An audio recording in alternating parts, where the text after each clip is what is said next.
मिल्छ क्या भने तपाईहरु जब लैनचौर जानुहुन्छ त्यतिखेर केही न केही परिवर्तन भइरा हुन्छ। तपाईहरु बालुवाटार जानुहुन्छ फेरि त्यहीनेर परिवर्तन। यो संयोग हो होइन। हामी कति शक्तिशाली छौं बुझ्नुस् न। यो हामी जहाँ गए भने चर्चाको विषय बन्छ। जुन अध्यादेशको को पनि हामीले चर्चा गरेका छैनौं। के छलफल गर्थे भन्दिनुस् उसो भए। हामीले त्यहाँ सामान्य रूपबाट छलफल गर्यौं। तपाईलाई हामीले सहयोग गर्यौं। लाल आयोग लगायतका कुरा जुन बाँकी छ यसमा वर्क गर्नुस् तपाई। छिट्टै प्रकाशित लाल आयोग त तयार गर्नुपर्ने होइन नि। त्यो त भएको दस्तावेजलाई जनतामा गरिदिने हो। आम जनताले हेर्न पाउँछ। एउटा के भन्ने हो भने एउटा सुझाव के भन्ने या दबाव बाटोमा दिया होइन, संसदमा दिया होइन, स्वयं प्रतिबद्धता जनाउने प्रधानमन्त्रीलाई गएर दिया हो। सिएर एक भएका पार्टी अहिले चाहिँ विभाजन हुनुभयो। यहाँहरूले यही अध्यादेश ल्याइदेऊ भन्ने शर्तमा देउवालाई समर्थन गरेको हो। यो कुरा पनि बाहिर आइरहेछ। एउटा कुरा के रहेछ भने हामीले त्यो बेला अध्यादेश आउन लाग्यो भने तर्स्या होइन, उपेन्द्रजीलाई बचाउन गएको। बचाइदिनु भयो उहाँहरूलाई तपाईले। फुटिराखेको थियो नि। 12वटा संसद अलग भएको थियो, सुन्नुभयो होला। त्यसको जेसुकै नामाकरण गरोस्, अपहरण गरोस्, जे गरोस्, 12 जना संसद त पार्टी फोलेर अलग पार्टी र ओलीमा जाने भइसक्यो, तयारी भइसकेको थियो। जग जाहिर छ। त्यसैले बचाउन हामीले राति 12 बजे भए पनि पार्टी मिलाइदियो। दुःख पायो। विचारहीन भए, जसले ललिपप देखाउँछ उसैको पछि लागे भनेर आरोप लाग्न लाग्यो कि यहाँहरूलाई। होइन, आरोप लगाउनु ठिक हो। तपाईले राम्रो क्वेशन राख्नुभयो। तर म के भन्छु भने यदि यो आरोप सत्य हो भने त हाम्रो चट्टानी अरानको पनि त तपाईँ भनिदिनुहोस्। ओलीजीको सरकार बन्दाको अवस्थामा पनि त हामीले समर्थन गरेका थियौँ सरकारलाई। ओलीजीले पनि कागज गराउनुस्, हामीसँग हम पुरा गर्छु भन्नुभयो। मैले कागज त अहिले पनि भन्दैछु, कसैको कागजमाथि विश्वास यहाँहरूलाई लाग्दैन। यहाँ बारबार भन्ने शब्द हो यो। एउटा होइन, कति गराइसक्यो कागज। उपेन्द्रजी सरकारमा जानुभयो, हामी त गएनौँ। त्यही कारणले उहाँको पार्टी नै अलग थियो, जानुभयो। पछि हामीले समर्थन फिर्ता पनि लियौँ। संसद घेराउ गर्यौं। एउटा लाल प्रतिवेदनको लागि संविधान संशोधन कुरा गर्यौं। यही मुद्दा फिर्ता यादीको कुरा गर्दाखेरि नहुँदाखेरि समर्थन फिर्ता पनि लियौँ हामीले। दुईटा अलग अलग पार्टी थिए। एउटै पार्टी फुट्या होइन, दुईटा अलग थिए। अलग पार्टी थिए। 1 वर्ष अगाडि हामीले एक पार्टी बनायौं, जसपा नाम राख्यौं। यो भन्दा अगाडि हाम्रो रजप्पा थियो। उता समाजवादी फोरम थियो। यो दुईटालाई एउटा हामीले बनायौं। अब हिँड्दाखेरि बनाउँदाखेरि सजिलै लागेका थिए, तर दृष्टिकोण र स्कुलिङ नै फरक भएको कारणले काम गर्न गाह्रो थियो। तपाईले लाई जानकारीको लागि हाम्रो केन्द्रमा एउटा कार्यकारिणी समिति बन्नु बाहेक अन्य कुनै पनि काम भएको थिएन। केन्द्रीय समिति बनेको थिएन। हामीले कल्पना गरेको विधानमा संघीय परिषद त्यो गठन गरेनौं। समायोजनको काम सुरु गर्दाखेरि कुनै पनि प्रदेशमा, पहाडमा 1-2 ठाउँमा समायोजन भयो। बाँकी कहीं पनि समायोजन न जिल्लामा भयो, न गाउँमा भयो, न वार्डमा भयो। राजेन्द्र महतोले के अभिव्यक्ति दिनुभयो भने हामी बहुल राज्य को आधार बनाएर अगाडि बढ्छौं। यो बारम्बार उहाँ यही शब्दले आलोचित हुने, यही शब्दमा आलोचित हुने मान्छे अहिले फेरि यही शब्द किन उठाइरहनु? साँच्चै यो पार्टीकै धारणा हो कि उहाँको व्यक्तिगत धारणा हो यो? म यसमा धेरै कमेन्ट गर्दिन। हाम्रो देश बहुजातीय देश त कबूल गरेको छ संविधानले नै। संविधानले कबूल गरेको कुरा हो।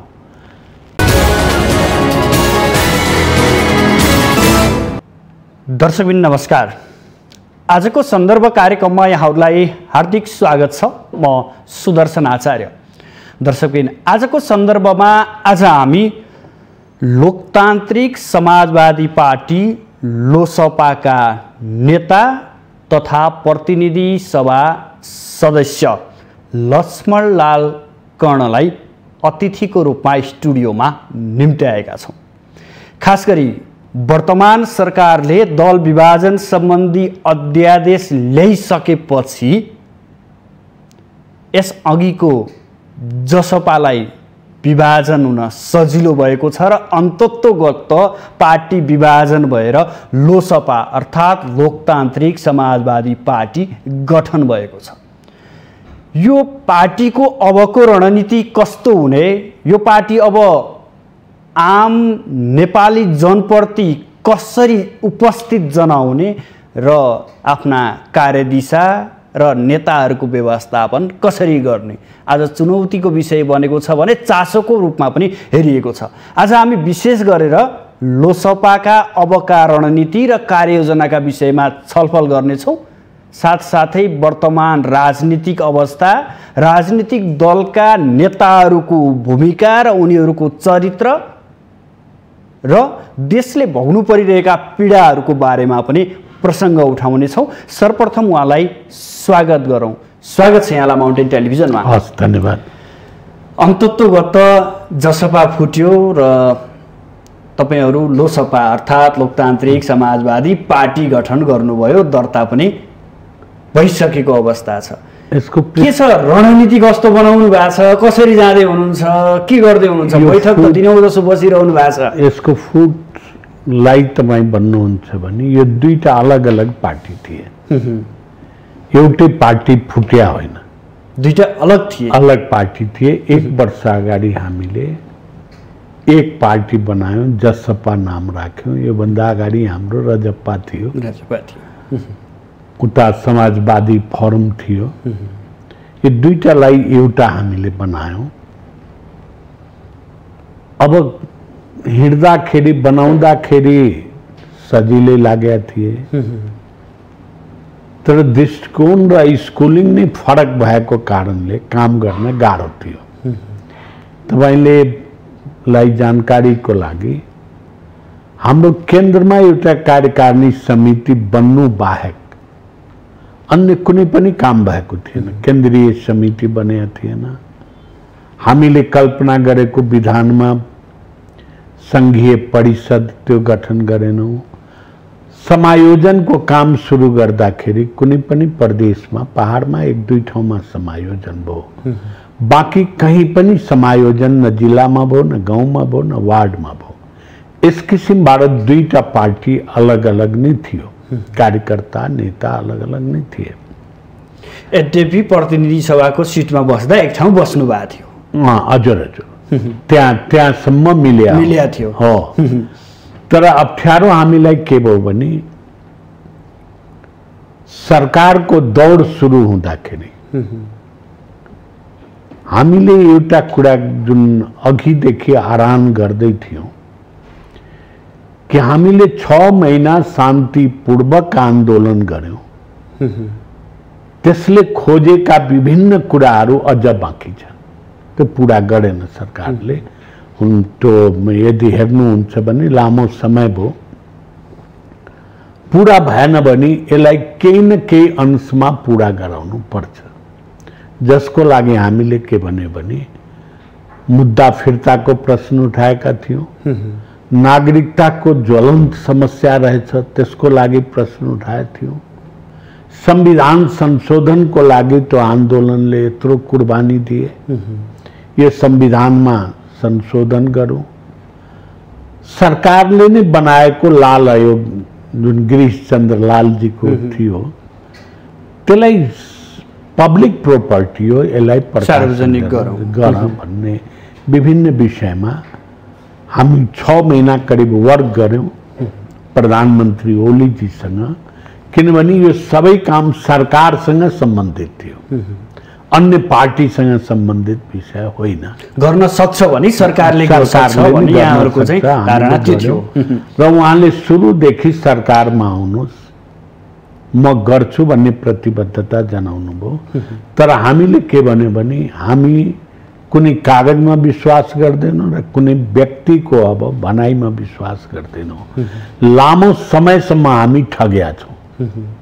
सबै चेक हाम्रो बाउन्स भएछ। कहिलेकाहीँ त चेक बनाएर दिन्छ त बैंकै फेल भइदिन्छ। यो अवस्थामा तपाईँ काम गर्नुस्, काम गरेर देखाउनुस्, हामी समर्थन दिन्छौँ। यहाँहरूले भन्नुभएको हो नि जब नतिजा आउँछ त्यसपछि हामी बल्ल ढुक्क हुन्छौँ भन्नुभयो, तर अलि हतारिनु चाहिँ पनि भयो, त्यो पनि स्वीकार्नुपर्छ तपाईँ। छैन, हामी कुनै पनि हतार, हामीले 6 महिनासम्म वेट गर्यौँ। जब हाम्रो माग थियो मुद्दा फिर्ता भयो, 140 जना माथि लागेको 21वटा मुद्दा फिर्ता भयो। नागरिकता सम्बन्धी अध्यादेश आयो, कोर्टले रोक्यो, त्यो अलग काम हो, सरकार त्यो आफ्नो ठाउँमा छ। संविधान संशोधनको सव सुन्न नसक्ने ओलीजीले संविधान संशोधनको कार्यदल पनि बनाउनु भयो। त्यसपछि हाम्रो पनि नैतिक दायित्व के थियो भने उहाँ एसकार्सिटीमा जानुभयो, गाह्रो अवस्थामा जानुभयो। अब त मलाई सहयोग गर भनेपछि त केही काम गरेर देखाउनु भयो, तब हामीलाई सहयोग गर्नु नितान्त आवश्यक थियो। र त्यो लास्ट अवस्थामा हामी सरकारमा गएको।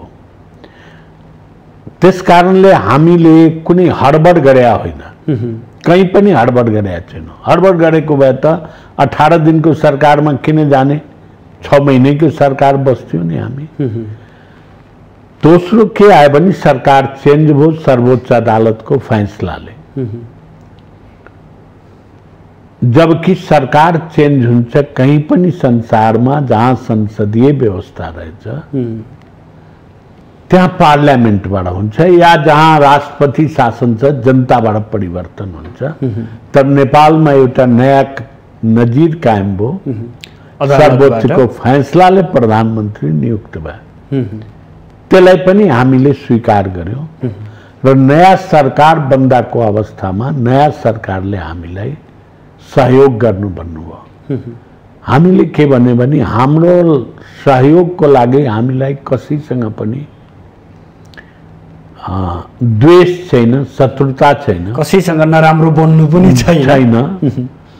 तर तपाईले बाँकी रहेको कुराहरुमा प्रतिबद्धता जनाउनु पर्छ, गर्नुपर्छ यो काम, अनि मात्रै हामी गर्छौं। र उहाँले रिटर्न हामीसँग सहयोग माग्नुभयो, संसदमा प्रतिबद्धता जाहेर गर्नुभयो। त्यसपछि हामी उहाँको साथमा गएका हौं। उहाँहरुलाई पनि सहयोग गर्न तपाईहरु सहयोग समर्थन अहिले गरेका छौं। त्यसकारण म के भन्दैछु भने हाम्रो लागि मधेस जनजाति थारूका माग सबभन्दा प्रबल रहेछ। जुन आन्दोलन हामीले घोषणा गरेका थियौं त्यसमा सैकड़ों व्यक्तिले कुर्बानी दिए, हजारौं व्यक्ति घाइते भए। त्यो लायबिलिटी हामी माथि छ र त्यो पूरा गर्नुपर्ने हाम्रो कर्तव्य छ। त्यसकारण बाँकी कुरा तपाई पूरा गर्नुस् भनिकन हामीले सहयोग गरेका हौं। अहिले दबाब किन्न दिया भने यो सरकार त अहिले कम्प्लिटै भएको छैन।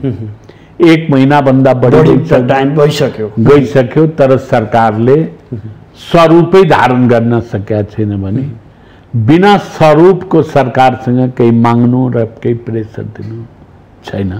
स्वरूप धारण गरोस्। तपाईहरुलाई के भनेका छन् भने हजुर यिनीहरु अवसरवादी हुन्, ओलीले केही देखाए त्यतै लागे, देउबाले केही भने होलान् फेरि उनलाई सहयोग गरे, भोलि बिहान अर्कोले केही आशा देखाउला फेरि उतै लाग्छ नि। विचारहीन भए, जसले ललिपप देखाउँछ उसैको पछि लागे भनेर आरोप लाग्न लाग्यो कि यहाँहरुलाई? हैन, आरोप लगाउनु ठीक हो, तपाईले राम्रो क्वेशन राख्नु हो। तर म के भन्छु भने यदि यो आरोप सत्य हो भने त हाम्रो चट्टानी अडानको पनि त तपाई भन्दिनुस्। ओलीजीको सरकार बन्दाको अवस्थामा पनि त हामीले समर्थन गरेका थियौं सरकारलाई। ओलीजीले पनि कागज गराउनुहोस् हामीसँग हम पुरा गर्छु भन्नुभयो। मैले कागज त अहिले पनि भन्दैछु कसैको कागजमाथि विश्वास यहाँहरूलाई लाग्दैन। यहाँले बारबार भन्ने शब्द हो यो। एउटा होइन कति गराइसक्यो कागज। उपेन्द्रजी सरकारमा जानुभयो, हामी त गएनौँ। त्यही कारणले उहाँको पार्टी नै अलग थियो, जानुभयो। पछि हामीले समर्थन फिर्ता पनि लियौँ, संसद घेराउ गऱ्यौँ, एउटा लाल प्रतिवेदनको लागि संविधान संशोधन कुरा गऱ्यौँ।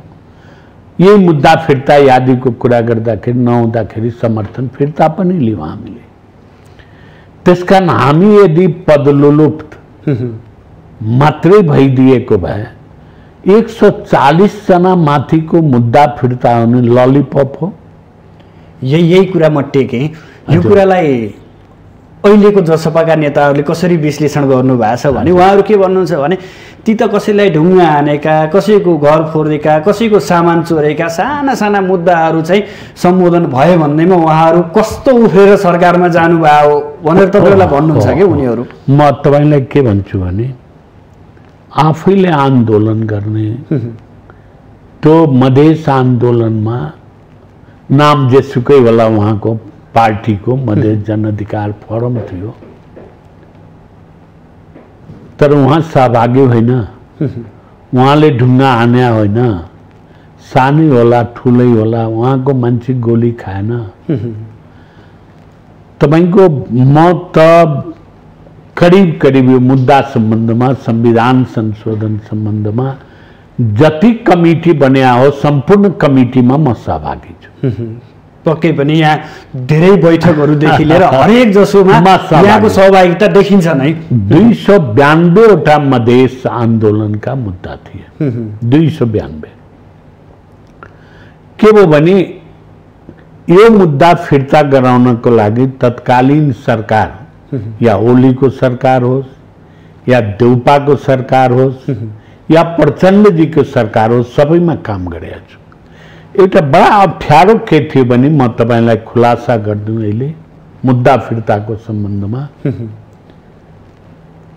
गृह मन्त्रालयमा एउटा निर्देशिका थियो। त्यो निर्देशिका अनुसार फरार भएको व्यक्तिको मुद्दा फिर्ता नहुने। हजुर। त्यसपछि त्यसको लामो प्रक्रिया थियो। सिडिओमा पहिले निवेदन दिने, सिडिओले जाँचबुझ गर्ने, सिफारिस गर्ने, अनि मुद्दा फिर्ता हुने व्यवस्था थियो। नबुझ्ने मान्छेले यसलाई केही बुझ्दैनन् भने ओलीजीलाई म फेरि धन्यवाद दिन्छु। त्यो निर्देशिका परिवर्तन गर्नु हो, नभए मुद्दा उहाँहरूले पनि कोसिस गरे हो। 292 हुँदाको अवस्थामा पनि कोसिस गरे हो मुद्दा फिर्ताको लागि, तर यो निर्देशिकाले गर्दाखेरि मुद्दा फिर्ता भएन। अब भन्नुहोस् न, आन्दोलनमा लागे, अब फरार भएर बसेको छ, घरैमा होला, तर पुलिसको अगाडि त गए छैनन्। अब पुलिसको अगाडिमा आऊ मलाई समात भनिकन जाने त अवस्था पनि छैन। सिडिओ कहाँ गएर निवेदन दिने अवस्था पनि थिएन। यसलाई ओलीजीले परिवर्तन गरिकन यो गर्नुभयो। र सर्वोच्चको एउटा नजिर के रहेछ भने एक त मुद्दा फैसला भइसकेको विषयको मुद्दा फिर्ता हुँदैन। अब भन्नुहोस् 4 वर्षको बीचमा बाँकी यति मुद्दा थिए जुन सिडिओ कार्यालयमा थिए वा अदालतमा थियो। त्योदेखि बाहेक जसमा अपिल पढिराख्या रहेछ, फैसला भइसकेका रहेछ, त्यसलाई त फिर्ता गर्नुपर्ने अवस्थै थिएन। त जति बाँकी हो कानुनले जुन मिल्छ त्यति नै गर्ने हो। ती सबै फिर्ता भएका हुन्? सबै फिर्ता भए। अनि रेशम चौधरी खै त? मैले मूल मुद्दा मध्ये एउटा मुद्दा त्यो पनि थियो, अझै पनि छ। रेशम चौधरीको मुद्दा 2 तहबाट फैसला भइसकेको छ, जिल्ला अदालत र उच्च अदालतबाट।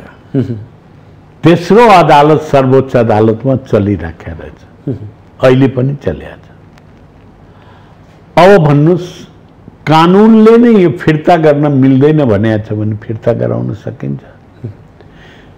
अन्तिम पनि भइसकेको भए त विभिन्न उपायहरू छ। राष्ट्रपतिले कैद माफी गर्ने, जरिवाना माफी गर्ने विभिन्न उपायहरू छ। अनि मिल्दैन भने जानी फेरि केही मुद्दा त्यही मुद्दा उचालेर बस्नु भएको छ, राजनीति बनाइदिनु भएको छ। त्यसैले होइन, राजनीति होइन, सही कुरा भन्नु अपराध होइन।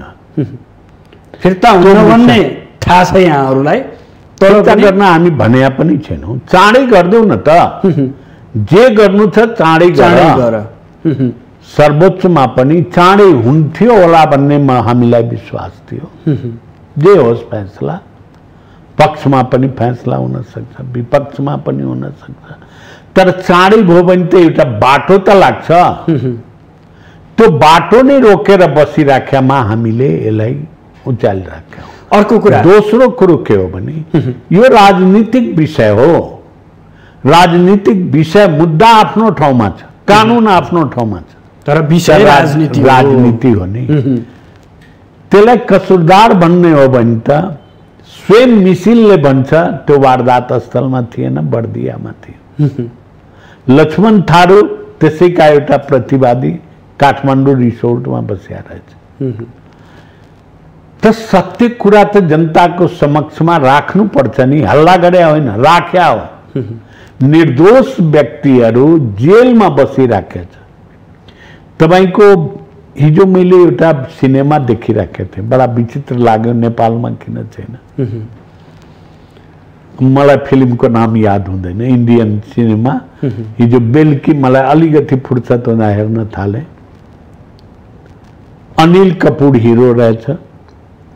उसलाई एउटा मुद्दामा, झुठा मुद्दामा उसलाई कैद भयो।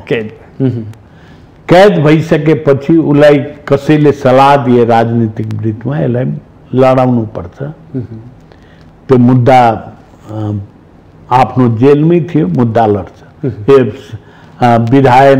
विधायकको लागि इलेक्सन लड्छ। सम्पूर्ण जनताले भोट दिन्छ, अधिकांश जनता, र त्यसमा एउटा पर्चा राख्छ। अनिल कपूर, जसको अब फिल्ममा के नाम थियो, यो निर्दोष छ भनेर राखे, यो पात्र निर्दोष छ भनेर त्यहाँ उल्लेख गरिरहेछ। अनि कोर्टले उसलाई छोडिदिन्छ। रेशम चौधरीलाई जनताले निर्दोष भने होइन। रेशम चौधरी फरार भएको अवस्थामा नोमिनेसन दिन्छ, जनताले उसलाई ट्याग लगाउँछ, यो निर्दोष हो। जसले पोस्टर टाङ्दैन, भोट माग्न जाँदैन, कतो क्रेज होला उसको। अनि कोर्टले सजाय गर्छ। यस्तो पनि दुनियाँमा हुन्छ।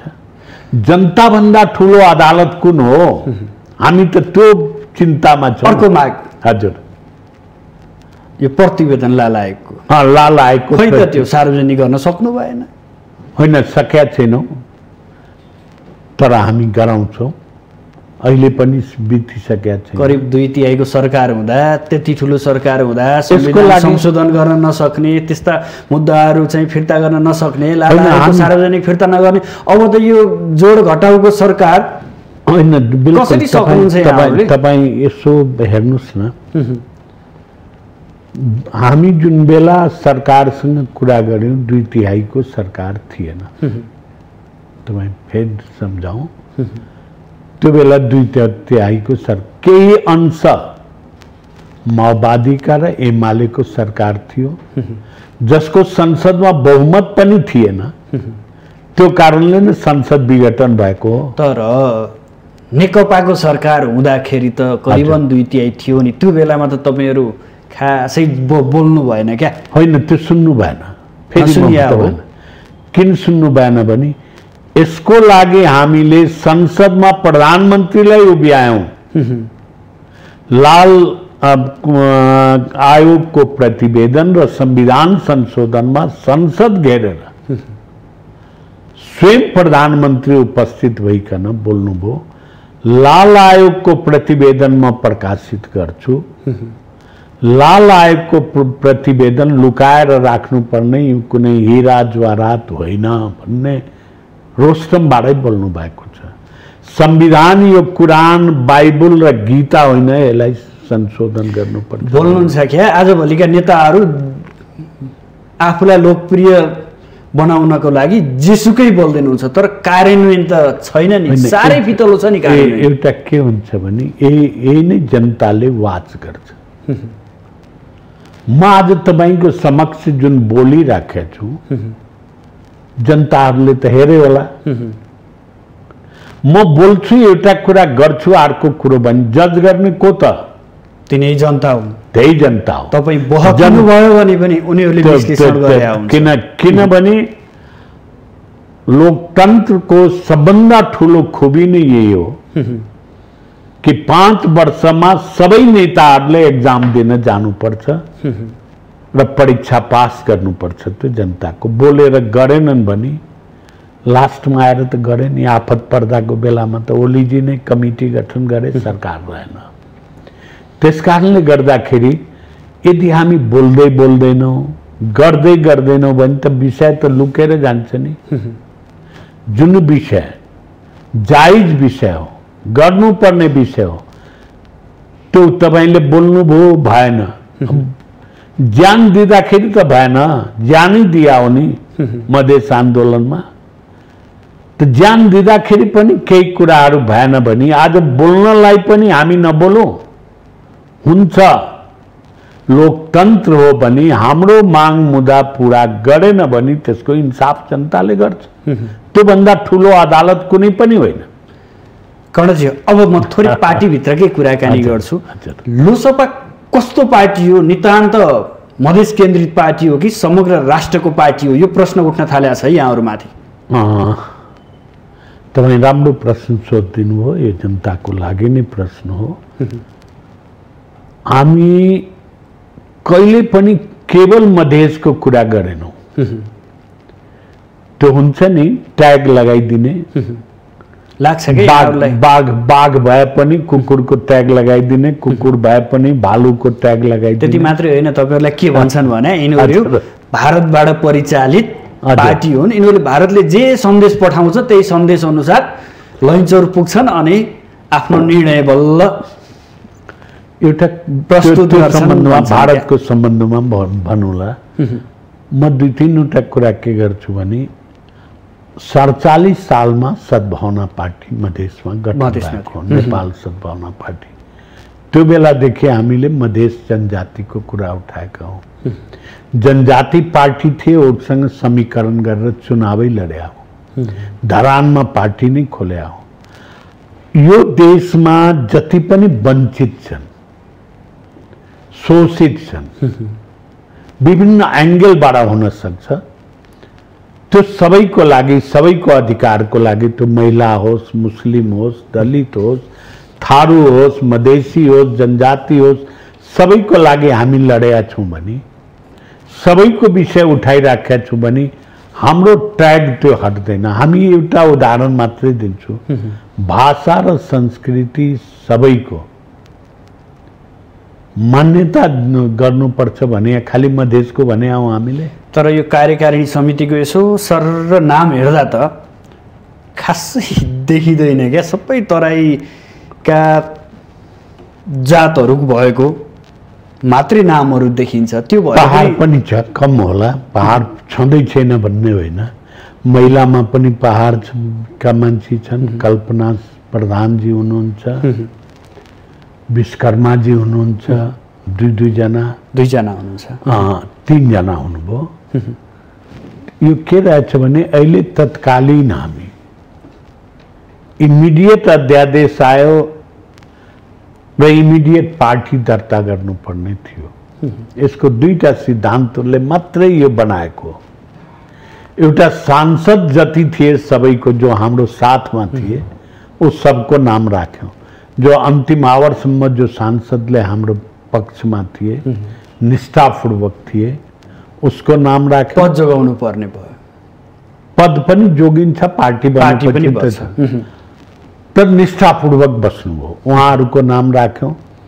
र पुराना कमिटीमा, निर्वाचन आयोगमा जसले गएर हाम्रो पक्षमा भोट दिए 16 जना करिब त्यो थिए, त्यो सबैलाई राख्यौं। महिला 33% दिनुपर्ने भएको कारणबाट नपुग महिलाकै बाहिरबाट लाएर राख्यौं। त्यसकारण यो त के थियो भने काम चलाउ थियो पार्टी दर्ता गर्नको लागि। अब हामी जति स्थानीय तहमा हाम्रो निर्वाचित छन्, जति प्रदेशमा हाम्रो निर्वाचित छन्, त्योसँग हामी सम्पर्कमा छौँ, कहीँ पनि जानु भएको छैन। उहाँहरूलाई टाइम दिया छ 21 दिनको शनाखत गरेर बस्ने भनिकन त्यो काममा लागेका छौँ र त्यसपछि हामीलाई अहिले थुप्रै काम गर्नु छ। कार्यकारिणी बनाउनु छ, सचिवालय बनाउनु छ, वा जे नाम दिउँला। त्यसपछि केन्द्रीय समिति बनाउनु पर्ने छ। यो बसिरहनु भएको छ नि, अलि बाक्लो बसाइ भइरहेछ हिजो आज। यो के गरिरहनु भएको छ त्यहाँभित्र? 2-3वटा काम गर्यौँ यो बिचमा हामीले। केही जिल्लामा हामी जाने सांसदहरूलाई भन्यौँ जानुहोस्, भेटघाट गर्नुहोस्, किनभने सबै व्यक्ति काठमाडौँ आऊ भन्दाखेरि आफ्नो ठाउँमा गइकन आफ्नो जिल्लामा कार्यकर्ताहरूको मनोबल बढाउन हामी त्यसमा होमवर्क गरेका थियौँ। पार्टीको झन्डा पनि परिवर्तन भयो, लोगो परिवर्तन भयो, बोर्ड परिवर्तन भयो। तो त्यसको पनि एक्सरसाइज गरिराखेका थियौँ, कसरी बनाउने, के गर्ने। हिजो हामी झण्डोत्तोलन गऱ्यौँ, उद्घाटन गऱ्यौँ। त्यो गरिसकेपछि एउटै अनुसारको बोर्ड हाम्रो गाउँदेखि केन्द्रसम्म रहोस् र हामी अब जिल्लामा प्रस्थान गर्छौँ। त्यहाँबाट जनता निर्वाचन आयोग जानुभन्दा पहिला पनि यसो अलिकति तराईका जिल्लाहरूमा पुग्नु भएको थियो। बिल्कुल। माहौल कस्तो पाउनुभयो? के रहेछ त्यहाँको वास्तविकता? के रहेछ? उपेन्द्र यादव पक्षको सपोर्टमा बढी जनता देखिया छ कि अथवा तपाईँहरू पक्ष त्यहाँको जनताहरू बढी देखिया छ? वास्तविकता के छ त्यो? अब हेर्नुहोस्, म अहिले उपेन्द्र यादवलाई या कसैलाई गाली गर्ने पक्षमा छैन, किन पार्टी नै अलग अलग भयो भने सबैले आफ्नो मेहनत अनुसारको प्राप्त गर्ने कुरा हो। हाम्रो मधेसको जति पनि जिल्लाहरू छन् त्यसमा हामीले कार्यकर्ता भेलाको आयोजना गरेका थियौँ, 2 ठाउँमा गर्न सकेनौँ। सबै ठाउँमा बाक्लो उपस्थिति थियो। हाम्रो कार्यकर्ता कहीँ यता केन्द्रमा 2-4 जना यताउति गए। गाउँदेखि प्रदेशसम्ममा यसमा कुनै पनि प्रभाव परेको छैन देख्यौँ। मान्छेहरूको बाक्लो उपस्थिति। तपाईँहरूको पकड बढियो छ? हाम्रो पकड त्यसै बढियो। हाम्रो मान्छे कतै गएकै छैन भने पकड बढियो नहुने कारण के हो? दुवै पक्षले दाबी गर्दै गर्दा। हजुर, उहाँले पनि त दाबी गर्नुभएको छ नि हाम्रै छ सबै। होइन, उहाँले दाबी गर्नु अलग हो, हामी त देखायौँ नि। त्यो लुकाएर गरे होइन नि, देख्ने गरी नै गरे हो र अब गर्दै जान्छौँ। अब पहाडतिर पनि हामी लागिराखेका छौँ, त्यहाँ पनि प्रदेश कमिटीहरू अब निर्माण गर्दैछौँ, त्यहाँ पनि भेला गर्दैछौँ हामी। अस्ति हेर्नुभयो होला बागमती प्रदेश कोही काठमाडौँमै गरे, करिब 600 मान्छेहरू उपस्थित थिए। तो यो सब गर्दै जान्छ पार्टी। तपाईको कस्तो हो भने जग्गा उर्वरा छ, पहाडदेखि मधेससम्म उर्वर भूमि हो हाम्रो लागि। अब यसमा तपाईँ जति खेती गर्नुहुन्छ उपज त्यही नै हुन्छ। अब गएर घरमा सुत्ने हो भने त उपज आउँदैन नि। अब हामीलाई काम गर्ने स्वतन्त्रता भयो, किनभने एउटा स्कुलिङ थियो उहाँहरूको कम्युनिस्ट। म यही सोध्दै थिएँ, यहाँ प्रसङ्ग जोड्दै थिएँ। र हामी सुरुदेखि एउटा लोकतान्त्रिक पद्धतिबाट हिँडेको मान्छे हो। केही न केही उस स्कुलिङ फरक हुँदाखेरि गाह्रो थियो, मिल्न नसक्दो रहेछ। जस्तो कि 2-3वटा कुरा हेर्नुहोस् न, हामीले पार्टी मिलनको दस्तावेज गलाउने बेलामा पनि केही शब्दहरूमा झमेला थियो हाम्रो। पक्कै पनि सरकारको पद्धतिमा हाम्रो बीचमा झमेला थियो। त हामीले के गर्यो भने एउटा सम्झौता मात्रै गरे हो। यो विषय हाम्रो विषय उहाँले माने होइन, उहाँको विषय हामीले माने होइन। यसलाई महाधिवेशनमा लग्ने र त्यहाँबाट टुङ्ग्याउने जति पनि विषय छन् सबै महाधिवेशनलाई थुपारिरहनु भएको थियो यहाँहरूले भने। मैले त्यो चर्चा किन गरे हो भने एकदम सजिलो अवस्था, कम्फर्टेबल अवस्थामा हामी पार्टी चलाइराखेका थिएन। अब त कम्फर्टेबल बनी, जसलाई कम्युनिस्टमा जाने इच्छा छ जान्छ। हामी लोकतन्त्रवादी हौँ सुरुदेखि, हामी लोकतन्त्रमा विश्वास गर्छौँ भने हामी लोकतन्त्रवादी भएरै बस्छौँ भन्न खोज्नु भयो। काम गर्छौँ। अब त त्यो भन्छन् नि कानमा तेल हालेको जस्तो आनन्द भयो होला है? होइन, आनन्द होइन, एउटा निश्चित रूपबाट एउटा चुनौती थप्या। त्यो चुनौतीको सामना गर्नुपर्ने अहिले अवस्था छ। चुनौती आयो। हाम्रो पुरानो पार्टी भए पनि त नयाँ नामाकरण भयो नि, नयाँ नामलाई चिनाउनु पर्ने छ, नयाँ चुनाव चिन्हलाई चिनाउनु पर्ने छ, हाम्रो खेती गर्नुपर्ने छ, संगठनको निर्माण। यो एउटा चुनौती हो र चुनौतीको सामना गर्नुपर्ने छ। कानमा तेल लगाएर बस्ने अवस्था छैन। अर्को कुरा के, यो निर्वाचन आयोगबाट मान्यता प्राप्त भइसकेपछि पनि तपाईँको नेता राजेन्द्र महतोले के अभिव्यक्ति दिनुभयो भने हामी बहुल राज्यको आधार बनाएर अगाडि बढ्छौँ। यो बारम्बार उहाँ यही शब्दले आलोचित हुने, यही शब्दमा आलोचित हुने मान्छे अहिले फेरि यही शब्द किन उठाइरहनु? साँच्चै यो पार्टीकै धारणा हो कि उहाँको व्यक्तिगत धारणा हो? यो म यसमा धेरै कमेन्ट गर्दिनँ। हाम्रो देश बहुजातीय देश त कबुल गरेको छ संविधानले नै। संविधानले कबुल गरेको कुरा हो। यसमा धेरै ठुलो डिबेट भयो। 64 सालदेखि दुईटै संविधान सभामा म छु र संविधान निर्माणमा कहीँ न कहीँ मेरो प्रत्येक ठाउँमा सहभागिता छ। संवैधानिक समिति 64 सालको बहुमतले पास पनि गरेका थियो, बहुराष्ट्रिय राज्य। तर संविधान बन्दाको अवस्थामा त्यसमा अल्पमत र बहुमतको कुरा भयो थियो। त्यो जीवन्त नै थियो। संविधान बन्दाखेरि त्यो कुरा आएन। त्यसलाई के गर्यो भने राष्ट्रलाई जातीय पनि भन्छ, सामुदायिक पनि भन्छ। यो कम्युनिस्ट वर्ल्ड हो, रसाबाट सुरु भएको। त्यसलाई राष्ट्रिय रूपमा नबनिकन जातीय बहुराष्ट्रिय नबनिकन बहुजातीय भयो भने पनि आखिर कुरो त त्यही हो। अब आलोचना गर्न भन्नुहुन्छ भने त यही सुखद प्रश्न हो। जब तपाईँको नेता राजेन्द्र महतोले यो शब्द उच्चारण गर्नुहुन्छ नि, त्यसपछि चौतर्फी रूपमा आलोचना हुन्छ कि यिनीहरूले तराईलाई फुटाएर भारतसँग गाड्नको लागि यो शब्द प्रयोग गरेका छन्। साँच्चै पार्टीको आधिकारिक धारणा यो हो कि होइन भन्न खोजेँ मैले। हामीले पार्टी अहिले दस्तावेजै दर्ता गरेका छौँ। अहिले हामीले संविधानमा जे कुरा उल्लेख गरेका छ त्यसैलाई एक्सेप्ट गरेका हौँ। लोकतन्त्रको एउटा सबभन्दा खुबी हो कि प्रत्येक बहसलाई अगाडि बढाउने, त्यसमा छलफल गर्ने, त्यसको आलोचना हुन्छ, सपोर्ट पनि हुन्छ, त्यसमा जनमत बटुल्ने, जनमत पनि आउँछ, विपक्ष पनि आउँछ, दुईटै हुन्छ। यो लोकतन्त्रको एउटा सबभन्दा खुबी हो। डिक्टेटरसिपमा हुँदैन, बोल्यो भने गोली हानिदिन्छ, उसको इच्छा विपरीत बोल्नु। त लोकतन्त्रको अभ्यास हो भने यसमा आत्तिनु हुँदैन। जहाँसम्म तपाईले भारतमा प्रवेश गराउने भन्ने कुरा गर्नुहुन्छ भने यो पनि एउटा कल्पना हो मान्छेहरूको।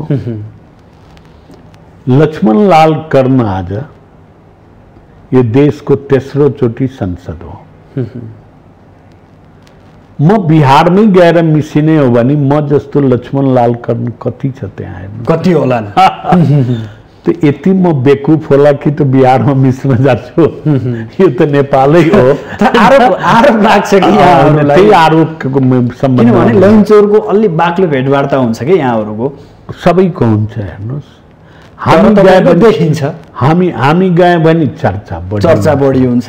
को छ यो देशका मान्छे जो जाँदैन? त्यो कुनै नेताको नाम बताउनुस् त। त्यसकारण ठिकै छ, त्यो हाम्रो पडोसी देश हो, छिमेकी हो, विशेष सम्बन्ध छ भारतसँग, खुला बोर्डर छ। रोटी बेटीको सम्बन्ध बन्छ, धार्मिक सम्बन्ध छ, ऐतिहासिक सम्बन्ध छ। यो विभिन्न कारणले तर बेला बेलामा उसले हेपी रक्छ, हामी सहेरै बसिरहन्छ। पछिल्लो घटना दार्चुलाको ज्वलन्त उदाहरण छँदैछ। तपाईले के हो भने तपाईलाई कसैले हेप्दैन, तपाईको आफै हिँड्ने बुद्धि हुँदैन भने अनि के हेप्ने त? कहिले दार्चुलाको कुरा भन्नुस् त, लिपु लेकको कुरा भन्नुस् त। यो हल्ला गरेर हुन्छ? यो हल्ला गर्ने मान्छे कहिले सरकारमा छैनन्। कांग्रेस सरकारमा आएन, राजावादीहरू सरकार चलाएको होइन, कम्युनिस्टहरूले सरकार चलाएको होइन। गरे के त? गरे के? दोष हामीलाई थुपार्ने। त्यसकारण के छ भने आत्मबल हुनुपर्छ देशको, राष्ट्रको स्वावलम्बन। म त जुन बेलादेखि होस सम्हाले, कलेजमा पढे, सुस्ता खायो, काला पानी खायो, मैले सुन्दै आएकै कुरा हो होइन। कसले खान दियो त? मधेसले खान दियो? यो खान दिया कसले त? बेच्ने पात्र को त? यो त सबै पहाडका शासकहरू नै हो नि। अनि भारतमा हामीले मिसाइदियौँ। 2018 सालमा दिया होइन लिपु लेक? कसको शासन थियो? सबभन्दा जसलाई राष्ट्रवादी भन्छौँ राजा नै थियो शासन 18 सालमा। तपाईँ आफै आफ्नो भूमिलाई भारतलाई दिने र हामीलाई जहिले पनि लगाउने, यो त भारतमा मिसाउन खोजिया छ। हामी खोज्या हौँ भने कुनै प्रमाण छैन। तपाईँ मिसाएको त थुप्रै प्रमाण छ। खोइ यसको चर्चा गर्नुभएको? आज पनि चर्चा गर्नु भएन। किन चर्चा गर्नु भएन भने राज्यको जुन नेचर हुन्छ, क्यारेक्टर हुन्छ, त्यो चारैतिर हुन्छ। एकै किसिमका क्यारेक्टर विधायिकामा, कार्यपालिकामा, जुडिसियरीमा। जुडिसियरी के क्यारेक्टर राम्रो भइदिएको भए त 5.5 लाख बाबुआमा नेपाली छोराछोरीहरू आज वर्षौंदेखि राज्यविहीन अवस्थामा बसेका छ भने त्यसको दुःख एकचोटि हेर्नु पर्दैन सर्वोच्चले? अनि संविधानमा स्पष्ट लेखिया छ, जुन लेखिया छ त्यही छ त्यहाँ। जुन संसदमा आयो त्यही कुरा त्यहाँ लेखिया छ, निर्विवाद कुरा लेखिया छ। तर कार्यान्वयन गर्न किन दिइदैन? अब दिएन भने क्यारेक्टर एउटै हो, एउटै हो, एउटै हो। अनुहार अलग होला, व्यक्ति सबै एउटै हो। यो दुःख छ हामीलाई। यसैको लागि त हामी शोषित छौँ, पीडित छौँ। यसैको लागि त गर्दैछु। तपाईलाई जुन दिन अध्यादेश आयो, मान्छेले यो बुझ्या छैनन्। यो केवल नागरिकता प्रॉब्लम मधेसको प्रॉब्लम हो। जुन दिन अध्यादेश जारी भयो त्यो रातमा मलाई 10वटा फोन आयो केवल काठमाडौँबाट। बधाई छ हजुरले हाम्रो छोराछोरीहरूलाई गरिदिनु हो। मधेसका मान्छे एकजनाले फोन गरेका थिएन। भोलिपल्टदेखि दीपावली गरे, जेसुकै गरे, यो प्रॉब्लम समस्त देशमा छ। कहीं थोड़ै होला, कहीं बढी होला। बोर्डर इलाका जहाँ पनि छ, अब त्यहाँ सबैमा बिहा शादी हुन्छ, आवत जावत हुन्छ। यो समस्या छ। अब हामी अन्ततिर पनि छौँ। हजुर, यो अध्यादेश आयो नि, 20% सांसद अथवा केन्द्रीय सदस्य भयो भने दल विभाजन गर्ने भनेर। तपाईहरु योभन्दा अघिल्लो सरकार, ओली सरकारले अध्यादेश ल्याउँछु भन्दै गर्दा तर्सिएर एक भएका पार्टी अहिले चाहिँ विभाजन हुनुभयो। यहाँहरूले यही अध्यादेश ल्याइदेऊ भन्ने शर्तमा देउवालाई समर्थन गरेको हो, यो कुरा पनि बाहिर आइरहेछ। एउटा कुरा के रहेछ भने हामीले त्यो बेला अध्यादेश आउन लाग्यो भने तर्स्या होइन, उपेन्द्रजीको लागि बचाउन गएको। बचाइदिनु भयो उहाँहरूलाई तपाईले? फुटिराखेको थियो नि। 12वटा संसद अलग भएको थियो, सुन्नुभयो होला। त्यसको जेसुकै नामाकरण गरोस्, अपहरण गरोस्, जे गरोस्, 12 जना संसद त पार्टी फोलेर अलग पार्टी र ओलीमा जाने भइसक्यो, तयारी भइसकेको थियो। जग जाहिर छ। त्यसैले बचाउन हामीले राति 12 बजे भए पनि पार्टी मिलाइदियो, दुःख पायो। त्यतिखेर किन होस पुर्याउनु भएन कि यहाँहरूले? दुईटा प्रश्न रहेछ। एउटा त के थियो भने आज पनि जानुहुन्छ भने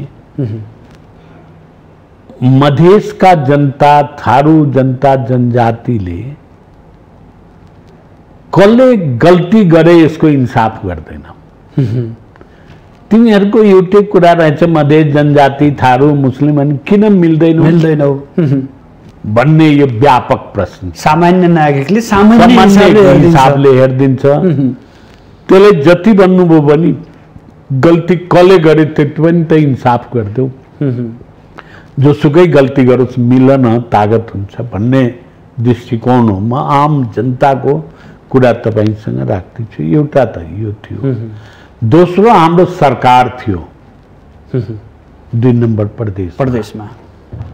निश्चित रूपबाट यहाँ फुट्यो भने त्यहाँ पनि असर पर्छ। अहिले नै असर पर्यो, हामीलाई हटाइदिएन, सरकारबाट हटाए, मन्त्रीहरूको पद खुस्किसक्यो। यो सम्पूर्ण कामलाई हामीले हेरेर गरे हो, कुनै आत्तिएर गरे होइन, समझदारी साथ गरे हो। समय के भयो भने हामीलाई साथ दिएन। कहिलेकाहीँ हात मिलाउँछौँ तर उसको हातमा काँडै काँडा छ भने हेर्दैनौँ, होइन? आफ्नो हातमा पनि काँडा लाग्छ, सफा गरेर फेरि हिँड्ने। यो बाहेक हाम्रो छैन। अहिले जुन अध्यादेश आयो त्यो हेर्नुहोस् हाम्रो लागि आएको हो, हामीले पनि फाइदा उठायौँ। यो आएको माधव नेपालको लागि, तपाईहरुको लागि होइन, हाम्रो लागि कसरी? हामी त 40% संसदै छ नि हाम्रो। त्यस दिन बिहान तपाईहरु पनि त बालुवाटार पुग्नु भएको थियो नि त अध्यादेश आउने दिन। बिल्कुल, म पनि गएको थिएँ, गएको कुरोलाई लुकाउनु पर्ने कस्तो प्रसङ्ग मिल्छ क्या भने तपाईहरु जब लैनचौर जानुहुन्छ त्यतिखेर केही न केही परिवर्तन भइरा हुन्छ, तपाईहरु बालुवाटार जानुहुन्छ फेरि त्यहीनेर परिवर्तन। यो संयोग हो होइन? हामी कति शक्तिशाली छौं बुझ्नुस् न। यो हामी जहाँ गयो भने चर्चाको विषय बन्छ। जुन अध्यादेशको अको पनि हामीले चर्चा गरेका छैनौं। के छलफल थियो भन्दिनुस् उसो भए? हामीले त्यहाँ सामान्य रूपबाट छलफल गर्यौं। तपाईलाई हामीले सहयोग गर्यौं।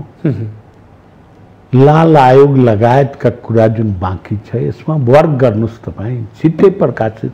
लाल आयोग त तयार गर्नुपर्ने होइन नि, त्यो त भएको दस्तावेजलाई सार्वजनिक गरिदिने हो, आम जनताले हेर्न पाउँछ। एउटा के भन्ने हो भने एउटा सुझाव के भन्ने या दबाव बाटोमा दिया होइन, संसदमा दिया होइन, स्वयं प्रतिबद्धता जनाउने प्रधानमन्त्रीलाई गएर दिया हो। के भन्नुहुन्छ उहाँले? के भन्नुभयो? होइन, उहाँले इन्कार गर्ने त कुरै आउँदैन नि। उहाँले इन्कार स्वीकार त सबैले गर्नुहुन्छ, कार्यान्वयन गर्नुहुन्छ।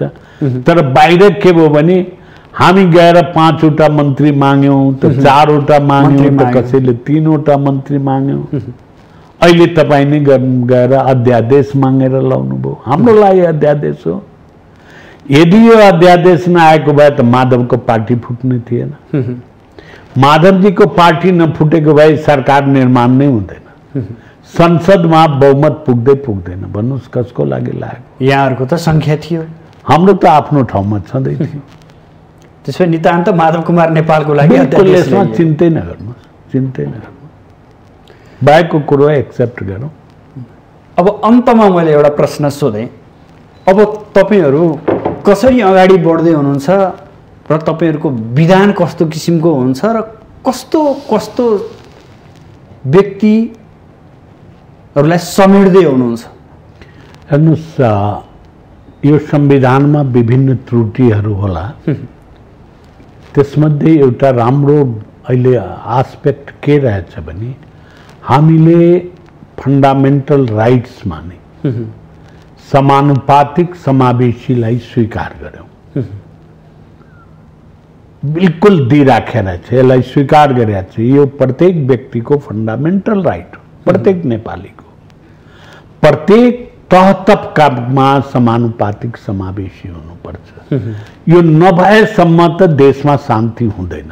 म अहिले पनि भन्छु, त हाम्रो पनि पार्टी यही देशका पार्टी हो भने यो पार्टीलाई समानुपातिक समावेशी रूपबाट कसरी लग्ने भन्ने हाम्रो मूल आधार त्यो बनाउनु छ। बनाउँछु, किनभने अरूलाई भन्ने मात्रै होइन नि, आफूले कार्यान्वयन गरेर गर्नुपर्छ।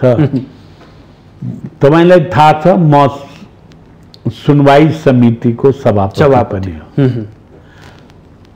मेरो विभिन्न बैठकबाट सरकारलाई तिमीले गरेको नियुक्ति समावेशी छैन भनेर निर्देशन जारी गरेका छु। निर्देशन मात्र होइन, प्रधानमन्त्रीलाई झिकायौं, इन्भेस्टरको सम्बन्धमा परराष्ट्र मन्त्रीलाई झिकायौं, तर कार्यान्वयन भएको पाएनौं। स्वयं अदालतले गरेन।